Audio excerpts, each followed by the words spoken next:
오늘 하나님께서 우리들에게 주시는 말씀은 마태복음 6장 30절에서 34절 말씀입니다. 마태복음 6장 30절에서 34절 말씀 찾으셨으면 우리 한 목소리로 같이 읽겠습니다. 오늘 있다가 내일 아궁이에 던져지는 들풀도 하나님이 이렇게 입히시거든 하물며 너희일까 보냐 믿음이 작은 자들아. 그러므로 염려하여 이르기를 무엇을 먹을까 무엇을 마실까 무엇을 입을까 하지 말라. 이는 다 이방인들이 구하는 것이라. 너희 하늘 아버지께서 이 모든 것이 너희에게 있어야 할 줄을 아시느니라.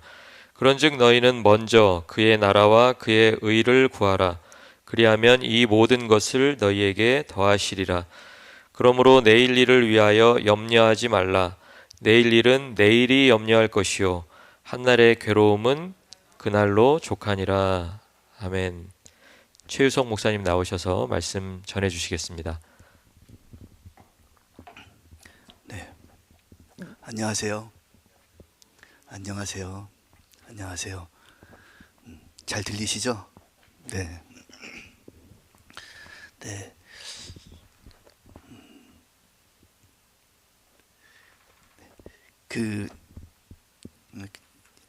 다른 교회 온 것 같은 느낌이 안 들고 그냥 원래 있던 교회에 있는 그런 느낌이 듭니다. 왜냐하면 저는 이제 한국에서 오긴 했지만 우리 여기 계신 권사님들이나 집사님들과 함께 한 교회에서 신앙생활을 하고 있다가 한국에 가서 여기서 만나 뵙게 돼서 그런 건지 모르겠는데 잠깐 방문한 느낌이 아니라 그냥 그 당시에 같이 함께 신앙생활했던 그런 분들과 함께 있는 것 같은 그런 느낌이 듭니다. 그래서 너무너무 편안하고 좋습니다. 이제 자녀들을 키우다 보니까 자녀들의 삶이 잘 살아가게 되는 가장 큰 이유 중에 하나는 부모님의 잔소리인 것 같습니다. 자녀들의 삶이 획기적으로 변하는 것은 부모님의 감동을 주는 언어가 아니고요. 그의 삶을 머리에 이렇게 한국에 가니까 이런 표현이 있더라고요. 띵언이라고 머리를 한 대 딱 때리는 것 같은 그런 어떤 이 엄청난 의미들이 담겨 있는 언어를 통해서 문장을 통해서 자녀에게 감동을 주고 또 어떤 마음에 심금을 주고 말 한마디 했는데 자녀가 감동을 받아서 눈물을 뚝뚝뚝뚝 흘리고 이런 걸 통해서 자녀가 자라는 게 아니고 매일 아침부터 저녁까지 씻어라 입어라 먹어라 운동해라 공부해라 부모님들이 맨날 하시는 그런 잔소리가 사실은 자녀들의 삶을 이끌어 가게 되고요. 그 삶이 자녀들의 삶을 결정하게 되는 것 같습니다. 오늘 말씀도 어떤 커다란 감동이나 은혜가 있는 그런 말씀이기보다는 그냥 자주 듣는 하나님의 잔소리와 같은 그런 이야기라고 보시면 좋을 것 같고요. 그래서 한 얘기 또 하고 한 얘기 또 하고 하는 것 같은 그런 하나님의 자주 듣는 말씀이기 때문에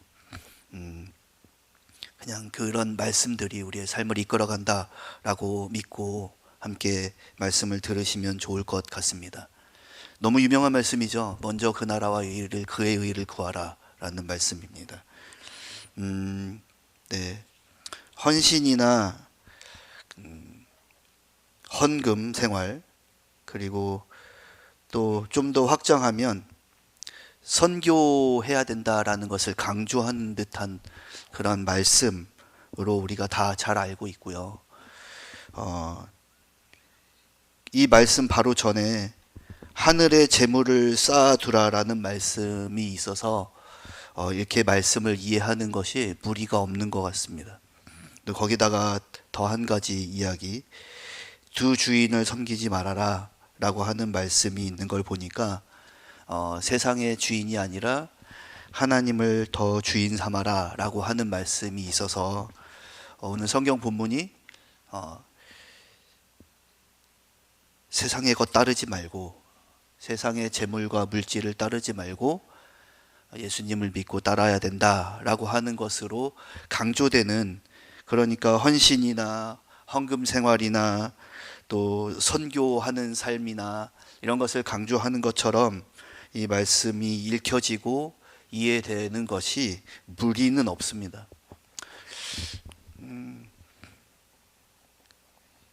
무엇을 입을까 무엇을 먹을까 염려하지 말아라. 내일 일은 내일이 염려하게 하라 라는 말씀들이 먼저 그의 나라와 의를 구하라 라고 하는 말씀을 이렇게 해석하게 하는 것에 굉장히 큰 어떤 기반이 되는 것처럼 보여집니다. 근데 적어도 1세기의 교회, 그리고 마태가 이 1세기를 살고 있는 기독교인들에게 이 말씀을 전하는 상황에서는 이 말씀을 그렇게 이해하는 것이 무리는 없습니다. 왜냐하면 예수님을 믿는 것 자체가 사회생활을 못하게 되는 결과를 초래하게 만드는 상황이거든요. 사회생활을 하려면 예수님을 믿으면 안 돼요. 여러분 잘 아시겠지만 313년에 기독교가 공인화되고 로마의 국교가 되어지면서 기독교가 이 지하 세계에 숨어 있는 종교가 아니라 주류 사회의 종교가 되어지는 그 상황이 되기 전까지 기독교는 사실 예수님을 믿는 것만으로도 탄압을 받고, 예수님을 믿는 것만으로도 죽임을 당할 수 있고, 또 예수님을 믿는 것만으로도 경제 생활이 불가능한 그런 이 상황을 맞이한 성도들에게 이 말씀은 예수님을 믿을 것이냐, 그리고 세상의 안정감을 쫓아서 살아갈 것이냐, 그러니까 생명을 유지할 것이냐, 예수님을 믿을 것이냐라고 하는 도전으로 받아들여질 수밖에 없죠. 지금은 그런 상황은 아닙니다. 예수님을 잘 믿으면서도 사회생활이나 먹고 사는 문제들도 다 같이 할 수 있는 그런 이 사회, 그런 상황에 우리가 살고 있습니다. 그래서 예수님을 믿는다는 것이 세상을 등진다는 말도 아니고, 예수님을 믿는다는 것이 경제생활을 하지 않는다는 말도 아닙니다. 그러니까 예수님을 믿으면서 경제생활도 불가능해지고 어딜 가서도 예수님을 믿을 티를 못 내는, 그러나 어디서든지 예수님을 믿는 사람들은 뭔가 다른 것이 드러나는 그런 이 사회적 상황 속에서 이 기독교 공동체는 서로 돕고 서로 먹이고 입히고 또 서로의 필요를 돌아보는 일이 당연하고, 그런 공동체 생활 안에서 세상의 것, 세상의 염려, 그리고 먹고 사는 문제를 신경 쓰지 않도록 하는 굉장히 큰 위로의 말씀이었습니다. 그런데 사실 정직하게 말씀해 볼까요? 이건 저의 이야기도 하지만 우리가 잘 알고 있는 우리 교계의 이야기이기도 합니다. 고발을 좀 해볼까요? 네. 먹고 사는 문제를 신경 안 쓰고 하나님의 나라만 신경 쓴다라고 얘기하지만 사실 목회자인 저부터도 자녀를 키우는 문제, 먹고 사는 문제를 가장 먼저 신경을 씁니다. 그래서 우리 창피한 이야기입니다만 우리 목사님들도 교회 안에서 어려움을 주거나 무리를 일으키는 경우들은 대부분 그것과 연관되어 있죠. 근데 목사님들뿐만 아니라 장로님들, 성도들의 삶에도 똑같을 것입니다. 내가 신앙을 지키고 나의 삶의 신앙의 가치들을 따르는 일이 나의 먹고 사는 일에 위협을 주면 언제든지 우리는 나의 먹고 사는 문제를 가장 우선해서 선택하게 됩니다. 그래서 이 말씀을 먹고 사는 문제를 신경 쓰지 않고 신앙의 가치들을 따르고 하나님 나라와 하나님의 의를 따르는 것으로 이해하게 되면 흑백 논리가 돼요. 우리의 삶을 돌아보면 그렇지 않습니까? 자녀가 있으신 분들 다 아시지만 자녀들이 어떻게 사는지 우리 권사님들 아마 그러시지 않을까 싶은데요. 자녀가 커서 결혼해서 자녀까지 낳아서 키워서 손주도 있고 심지어는 그 손주가 사회생활을 하는 성인이 되었지만 여전히 지금도 자녀들의 삶을 걱정하지 않으시나요? 그런데 우리 성경 말씀은 내일의 것은 내일이 염려하래요. 세상의 것을 염려하지 말라고 얘기합니다. 그러면 우리는 이런 말씀을 이렇게 말씀을 해석하고 듣다 보면 결국 우리의 삶에 대한 늘 죄책감을 갖게 됩니다. 사실 이 말씀은 너희들의 삶에 대한 것을 걱정하지 말라라는 말씀이 아니고요. 오늘 이 당시의 기독교인들이 예수님을 믿게 됨으로써 먹고 사는 문제 자체가 불가능해지는 밖에 나가서는 예수님을 믿는다라고 얘기할 수 없는 상황에서 예수님을 믿어야 되는 그런 성도들에 대한 하나님을 신뢰해라라고 하는 어떤 도전과 위로의 말씀입니다. 그래서 오늘 과연 하나님의 의, 하나님의 나라를 구한다는 것이 무슨 의미일까라는 이야기들을 함께 해보고자 합니다.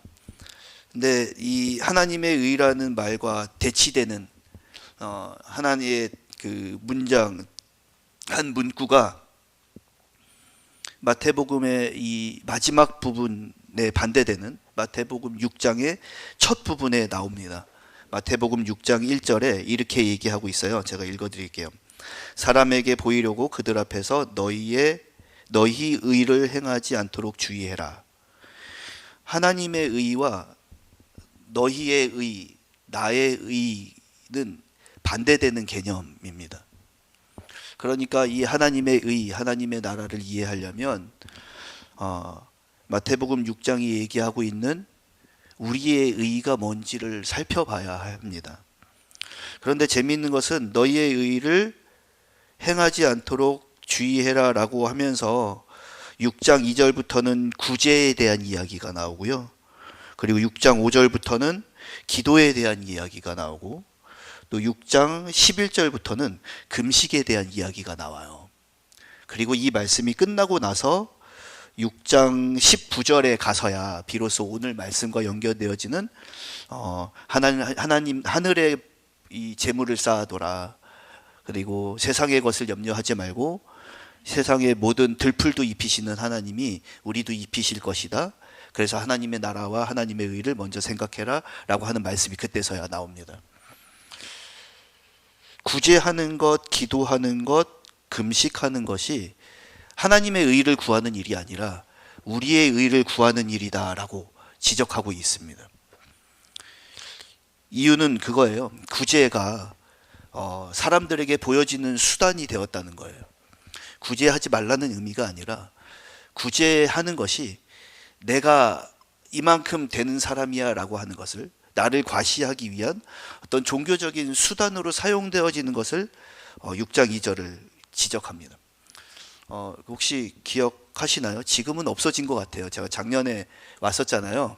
작년에 왔을 때 같이 왔던 목사님 두 분을 모시고 그 세들백 교회를 가는데 세들백 교회를 가다 보니까 그 톨프리가 있더라고요.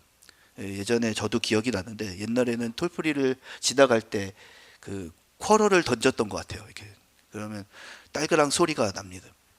이 당시에 구제 헌금 통은 그 지금처럼 이렇게 체크를 내거나 아니면 뭐 달러 같은 지폐를 내는 게 아니고요. 그 가끔 우리 그 이제 1세기의 유물들을 보면 새끼 손톱만 하거나 아니면 엄지 손톱만 한 코인들을 돈으로 들고 다녔단 말이죠. 황제의 얼굴이 그려져 있는. 그러니까 그런 코인을 이 소리가 나는 이 구제함에다가 던져요. 그러니까 개인의 삶의 구제의 문제가 아니라 성전에 있는 구제함에다가 코인을 던지는데 그 코인을 어떻게 던지느냐에 따라서 소리가 커지는 거예요. 그러면 이 소리에 따라서 어떤 사람들은 저 사람 구제하네? 라고 하는 인정을 받게 되고요. 그 인정이 결국은 나는 구제해 라고 하는 어떤 자기과시의 신앙적인 수단이 되어버렸죠. 그래서 이 구제하는 것이 구제를 하지 말라는 의미가 아니고요. 구제가 신앙의 어떤 하나님께서 주신 하나님의 마음으로부터 오는 돌봄의 수단, 그리고 사람들을 돕는 수단, 하나님의 의와 하나님의 나라를 구하는 수단이 아니라 자기 과시의 수단이 된 거죠. 이게 구제의 문제였던 거예요. 그래서 예수님은 6장 2절부터 이 4절까지 그 구제를 은밀하게 해라라고 얘기합니다. 또 하나는 기도의 문제였습니다. 이 기도의 문제도 마찬가지였어요. 기도는 하나님과 나와의 문제입니다. 근데 이 기도를 교회라고 하는 공동체에서 사람들이 다 모여있는 성전에서 소리를 내어 기도하는데, 그 기도가 하나님과의 관계를 연결하는 기도가 아니라 자기 과시의 수단으로의 기도를 사용하게 됩니다. 그러니까 보여지는 데서 하는 기도는 화려하고 크고 오랫동안 기도하지만 정작 개인의 삶에는 하나님의 의를 구하고 하나님의 나라를 구하는 기도는 없다는 것을 지적하고 있습니다.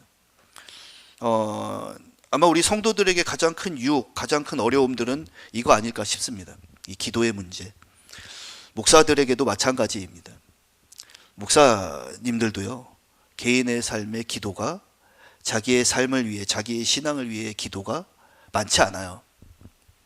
그런데 교회에서 오면 그 기도를 깊이 있게 하는 것처럼 보여집니다. 왜냐하면 화려하고 좋은, 아주 성경에 있는 신학적인 그런 언어를 사용해서 기도하면 그 기도가 권위 있는 것처럼 보여집니다. 성도들의 삶에도 대표 기도도 마찬가지입니다. 기도를 하다 보면 어떤 기도는 정말 감동을 주고, 아까 얘기했던 띵언처럼 머리를 한 대 딱 때려 맞는 것처럼 아주 명필과 명문장으로 이 구성되어져 있는 이 기도의 문구들을 듣게 됩니다. 우와, 어떻게 저렇게 기도할 수 있지? 라고 할 만큼 아주 수려한 언어들로 가득 차 있는 그런 기도의 언어들이 나타납니다. 요즘은요, 너무 재미있는 게, 옛날에는 이 대표 기도 집이라고 해가지고 기도 책도 있었거든요. 근데 요즘에는 기도를 쓰면 챗GPT한테, 제미나이한테 물어봅니다. AI한테, 야, 기도하려고 하는데 이런 주제로 기도해줘 하면, 그리고 언어의 수준도 다 정해줘요. 그러니까 화려하고 수려한 문장으로 된 기도의 문구가 만들어집니다. 이 목사님들에게도 가장 큰 유혹이 바로 이런 부분입니다. 여러분, 좋은 말씀이 뭐죠? 좋은 기도가 뭐죠? 아주 수려한 언어와 문장이 있는, 아주 멋있는 단어가 있는 그런 설교들이 좋은 설교인가요? 그래서 그렇게 설교를 하면, 아, 이 목사님은 설교 잘해, 아, 이 목사님은 굉장히 신학적으로 깊으셔 라는 인정들을 받게 되거든요. 그런데 정작 이런, 우리 그냥 죄송합니다, 목사님, 여기 두 분 목사님 계신 걸로 제가 알고 있는데 저의 이야기입니다. 그래서 오해 안 하시고 들으시면 좋을 것 같습니다. 이 개인의 삶에는 하나님을 깊이 묵상하고 내 삶을 그 말씀으로 돌아보는 일들이 멈춰져 있다면 마치 이 기도와도 비슷한 거죠. 여기 나와서 강단에서 제가 이렇게 설교를 하고 있지만 정말 이 설교의 말씀으로 내 삶을 돌아보는 것을 과연 하고 있는가라는 것을 이 말씀을 볼 때마다 보게 됩니다. 여기에 아주 재미있는 단어가 하나 나옵니다. 6장에 있는데요. 6장 7절에 보면 제가 읽어드리겠습니다. 기도할 때에 이방인과 같이 중언부언하지 말라. 그들은 말을 많이 하여야 들으실 줄 생각한다. 중언부언이라는 말이, 이 원래의 표현은 그냥 그 말 위에 말을 쌓아둔다는 뜻이거든요. 크고 화려하지만 의미가 없는 단어가 계속 반복되는 거죠. 아주 좋은 말들이 있지만, 그래서 굉장히 이 사람의 지식 수준이나 영적인 수준들이 이 기도의 문구를 통해서 드러날 만큼 너무 좋은 문장들의 연속이지만 그 안에 하나님에 대한 간절함이 없는 기도, 이 하나님 나라를 구하지도 않고 하나님의 의를 구하지도 않는 그런 이 속빈 강정과 같은 기도를 중원부원의 기도라고 얘기합니다. 마치 이방인들의 기도를 연상하죠.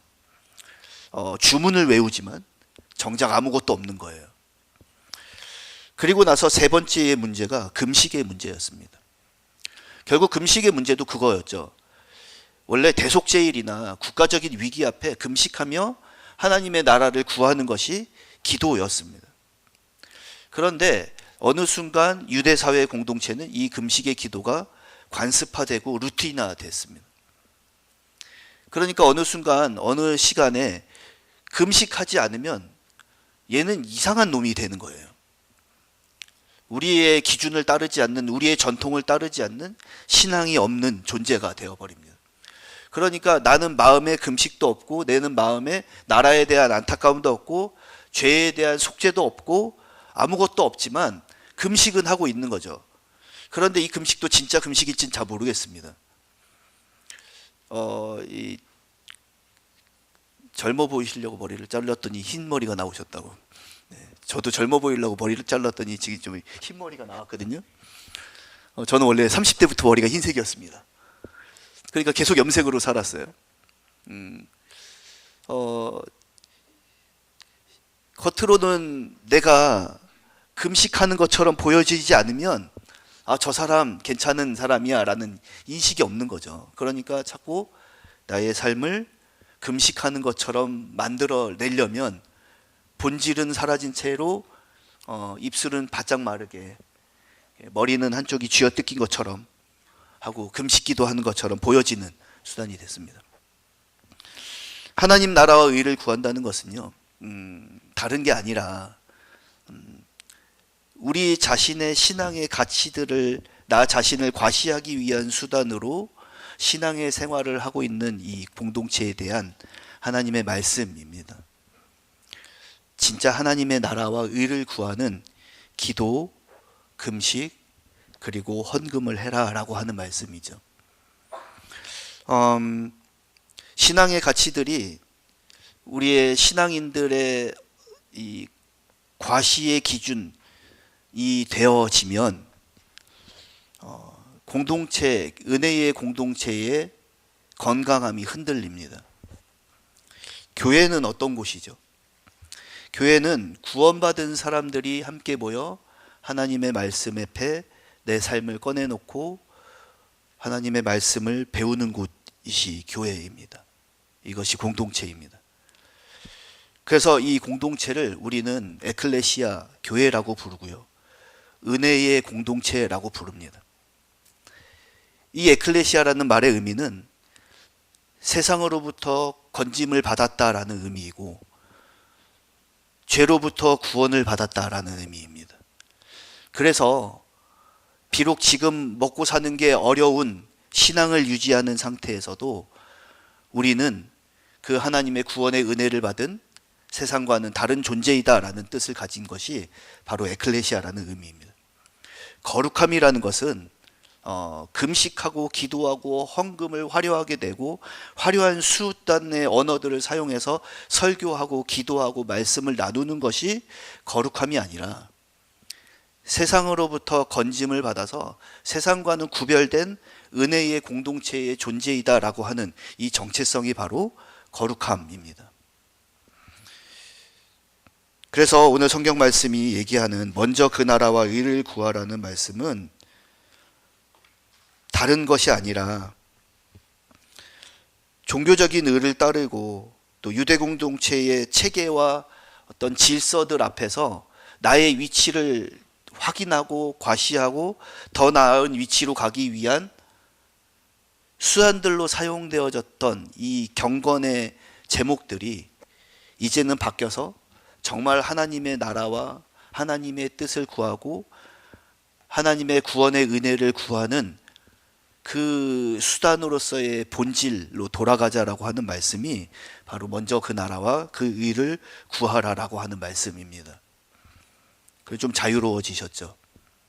나의 삶에 먹고 사는 문제를 위해서 기도해야 합니다.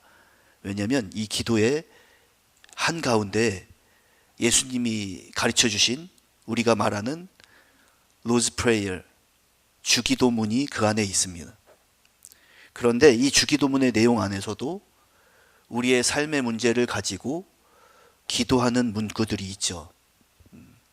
오늘 일용할 양식을 나에게 주시옵소서라고 하는 말씀이 바로 그 문장입니다.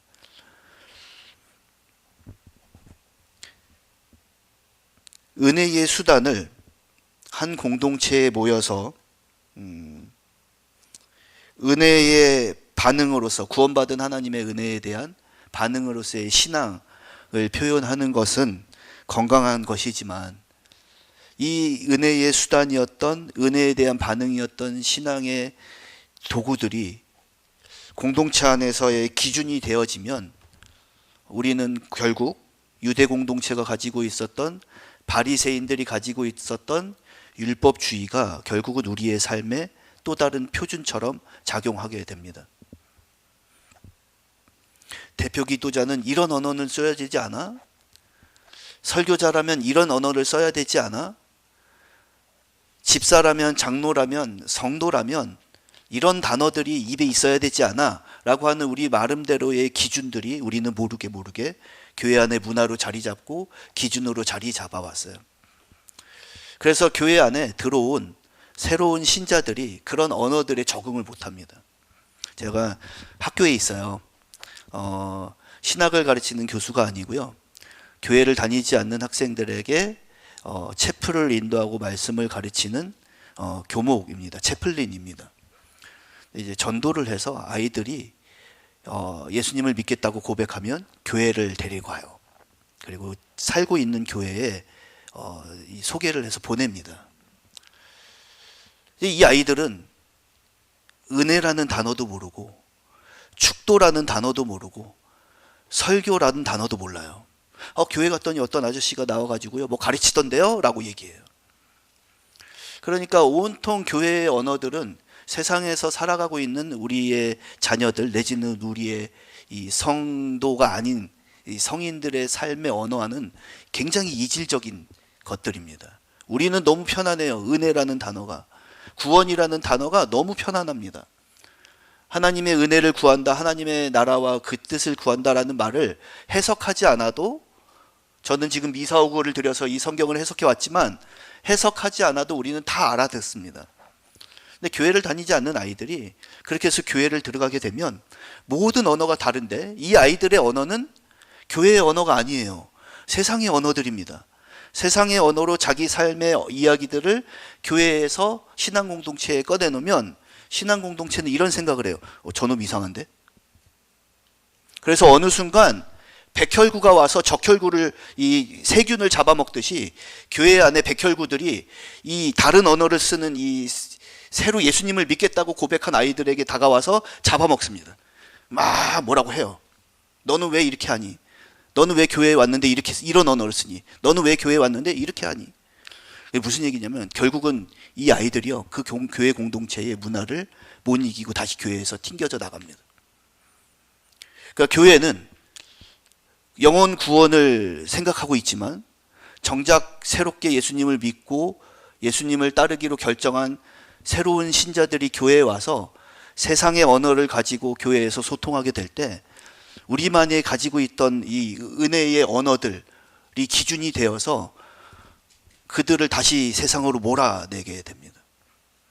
은혜의 공동체가 우리가 가지고 있는 은혜의 표현의 수단들로 또 다른 기준을 만들어내고 예수님을 새로 믿게 된 사람들에 대한 배척의 기준이 되어버리는 거죠.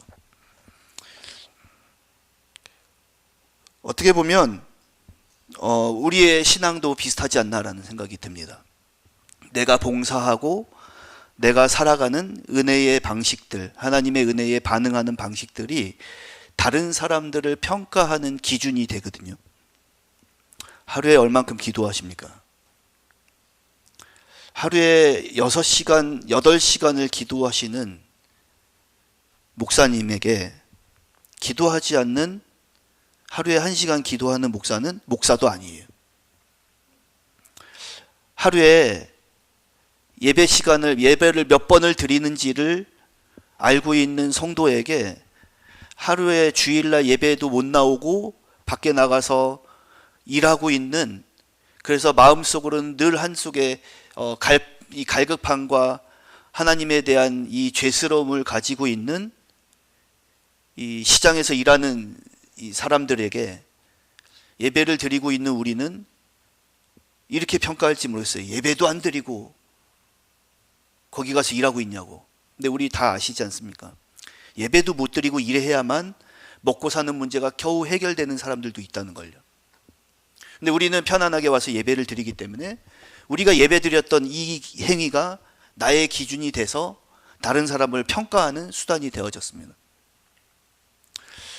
오늘 6장의 말씀은 구제하고 기도하고 금식하는 것이 개인적인 신앙의 사적인 영역으로서의 하나님과의 관계를 세워가는 우리의 신앙의 반응이었지만, 이 사회 공동체 안에서 다른 사람을 평가하고 나를 과시하는 수단이 되었다는 것을 보면, 어떻게 보면 우리는 우리가 가지고 있는 신앙의 표현들이 다른 사람들을 평가하는 기준이 되기도 하고, 또 우리가 교회 안에서 우리 스스로의 입지를 확인하고 다지고 또 우리의 위치를 표현하고 과시하는 수단이 되어진다면,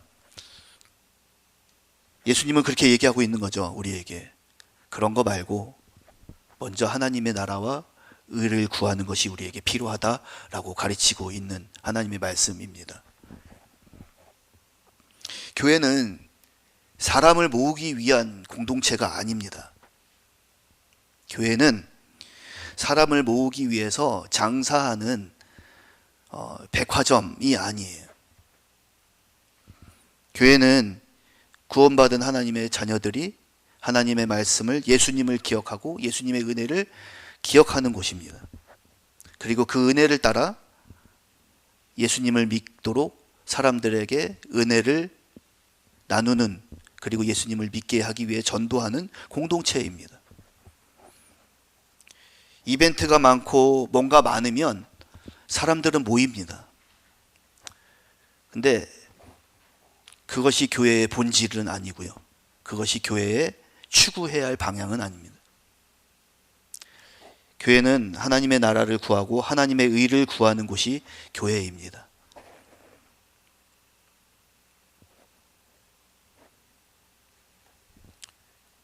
은혜의 공동체가 율법의 공동체가 되는 이 과정들이 로마서 이후의 서신서들에 빼곡하게 적혀 있습니다.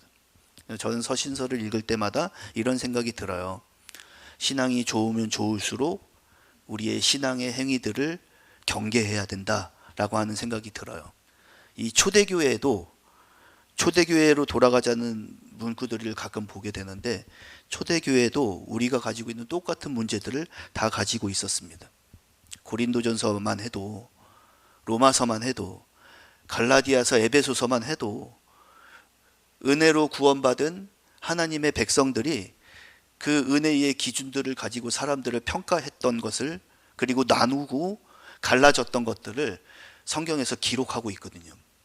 심지어는 고린도전서는 하나님께 받은 은사들을 기준으로 너의 은사가 크냐 내 은사가 크냐라고 하는 것을 나누고, 계층을 나누고 사회적 지위를 나누는 것처럼 교회 안에 은사를 통해서 레벨을 나누었거든요. 그래서 고린도전서 13장은 그런 얘기를 하고 있잖아요. 이런 모든 것 이전에 사랑이 가장 중요하다. 여러분, 우리는 지금까지 배워오지 않았습니까? 예수님을 믿는 백성들이 믿음이 가장 중요하다라는 것을 배워오지 않았습니까? 믿음으로 구원받는다고 배워오지 않았어요?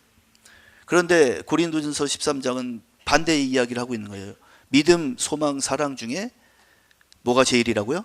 사랑이 제일이다. 이유는 그거였어요. 다른 게 아니라 은혜의 공동체가 은혜로 사람을 대하지 않고 우리가 가지고 있는 신앙의 어떤 행위들을 통해서 사람들을 대하고, 우리가 가지고 있는 은사를 통해서 사람들을 평가하고 나누고 계층화시켰다는 거죠. 그걸 지적하고 있는 것들이 모두 다 서신서들입니다.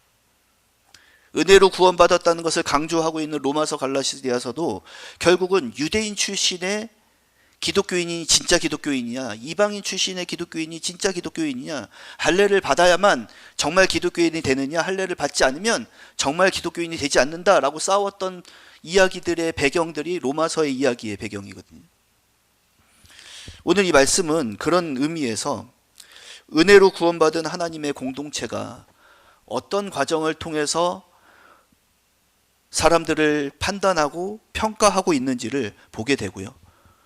그리고 은혜로 구원받고 감사함으로 반응했던 우리의 신앙의 행위들이 어떻게 다른 사람들을 판단하는 기준이 되고 나를 과시하고 나를 세우고 나를 어떤 위치로 인정받게 하는 수단으로 사용하고 있는지를 보여주는 것이 오늘 본문 말씀입니다. 그런 의미에서 이런 이 말씀을 하나 좀 읽어드리고 싶습니다. 교회 이야기를 하고 있는 에베소서의 말씀인데요. 에베소서 2장 8절에서 10절까지의 말씀을 제가 읽어드리겠습니다. 너희는 그 은혜에 의하여 믿음으로 말미암아 구원을 받았으니 이것은 너희에게서 난 것이 아니요 하나님의 선물이라. 행위에서 난 것이 아니니 이는 누구든지 자랑하지 못하게 함이라. 우리는 그가 만드신 바라 그리스도 예수 안에서 선한 일을 위하여 지으심을 받은 자니 이 일은 하나님이 전에 예비하사 우리로 그 가운데 행하게 하려 하심이니라. 은혜로 구원받았다는 것은 누구든지 자랑하지 못하게 하기 위함이다라고 말씀하고 있습니다. 신앙이라고 하는 것은 구원받은 하나님의 백성이 하나님 앞에서 자기를 드려 봉사하는 것입니다. 그것이 교회의 봉사입니다. 그것이 하나님 앞에 반응하는 것이 기도고, 그 하나님 앞에 감사로 반응하는 것이 구제이고, 하나님 앞에 감사로 반응하는 것이 금식이었습니다. 그리고 하나님의 은혜를 구하는 것이 금식이고 기도이고, 하나님의 나라를 구하는 것이 구제였습니다. 다시 말씀으로 들어가겠습니다. 먼저 하나님의 나라와 의를 구하라. 하늘의 복을 쌓아두라. 내일 일을 염려하지 말고 하나님의 것을 먼저 생각해라 라고 하는 이 말씀은 먹고 사는 것들을 내팽개쳐 놓고, 자녀 교육을 문제를 내팽개쳐 놓고 하나님의 뜻만을 구하라고 하는 이런 이중적인 방식의 이교도적인 세상과 교회를 나누는 방식으로 해석을 하지 않고, 오늘 말씀은 그런 말씀을 하고 있는 거죠. 우리의 신앙의 반응들, 우리의 신앙의 가치들이 남의 평가를 위한 과시의 수단으로 사용하지 말고 우리의 신앙의 가치들을 통해서 정말로 하나님의 나라가 세워지기를 간구하고, 또 하나님의 은혜가 우리 안에 가득하도록 간구해라. 은혜의 공동체를 구해라 라고 하는 말씀입니다. 저와 여러분들의 삶에도 보여지지 않는 신앙의 영역들이 공동체 안에서 보여지게 되거든요. 그것이 교회라는 공동체인데, 보여지지 않는 신앙의 가치들이 잘 세워지고, 그래서 이 공동체 안에서도 선한 은혜들이 흘러가는 그런 교회, 그런 부르신 교회가 되기를 소망합니다. 누구든지 교회에 와서 예배드리고 하나님의 은혜를 구한다면 그를 은혜로 대할 수 있는 그런 공동체, 그런 사랑의 공동체가 되기를 소망합니다. 그래서 우리 부르신 교회는 하나님의 나라와 하나님의 의를 구하는 진실한 공동체가 되기를 주의 이름으로 소망합니다. 기도하겠습니다.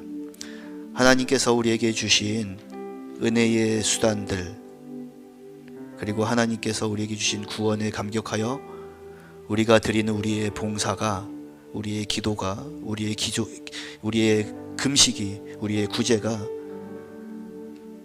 공동체 안에 있는 또 다른 누군가를 평가하는 기준이 되지 않도록 우리의 마음을 다시 한번 돌아봅니다. 하나님, 진실함으로 하나님의 나라가 세워지기를 기도하고 진실된 마음으로 하나님의 의가 우리 안에, 그리고 우리 공동체 안에 은혜로 세워지는 은혜의 공동체가 될 수 있도록 주께서 함께하여 주시옵소서. 오늘 이 부르신 교회에서 말씀을 나누고 기도하게 하신 그 하나님의 은혜에 감사합니다. 이 말씀을 기억하며 저의 삶에도, 우리의 성도들의 삶에도 하나님의 나라와 하나님의 뜻을 구하는, 하나님의 의를 구하는 신앙인으로 성장해 갈 수 있도록 주께서 우리에게 은혜를 부어 주시옵소서. 감사하며 예수님 이름으로 기도했습니다. 아멘.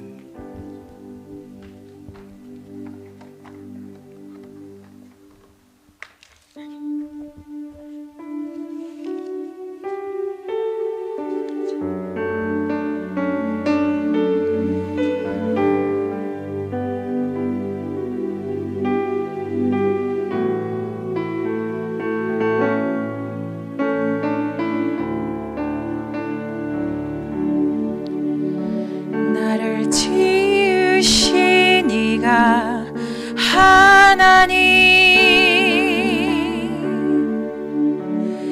나를 부르신 이가 하나님, 나를 보내신 이도 하나님, 나의 나 된 것은 다 하나님 은혜라.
이제는 우리 주 예수 그리스도의 은혜와 하나님 아버지의 크신 사랑과 성령 하나님의 교통 역사하심이 우리가 세워지는 한 주간이 아니라, 우리의 자랑거리가 늘어가는 한 주간이 아니라, 오직 나를 구원하신 그 하나님과 하나님의 은혜만 자랑하고 하나님의 나라만 기억하기로 결단하는 부르신 교회와 교회에 속한 모든 가정들과 가정의 온 자녀들 위해 이제 다시 사역지로 돌아가는 최유성 목사님과 허연숙 사모님 가는 길 위에 이제부터 영원토록 함께 계실지어다. 아멘.